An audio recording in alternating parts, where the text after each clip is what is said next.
No.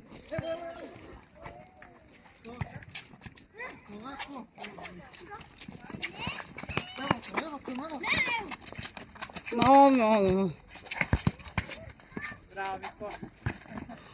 Evo sam.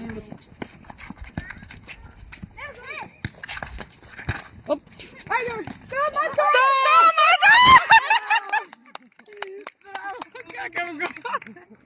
Izigraše ga klinci, vidiš li? Izigraše ga klinci. Marija, vidiš li ti ovo? Vidiš tvoj Ti me Rakiću brani! Oni su na ulicu sad igraju futbol. Bravo! Njega, drži ga, sad se kodi. Dobro. Šta? Ko sad ja? Ajde, sadi! Ajde, gledaj ko im brani. Ondrej. Direktor brani. On kaže ja samo mogu na gol, nigde, vjerojatno ne zna da igra futbol, a?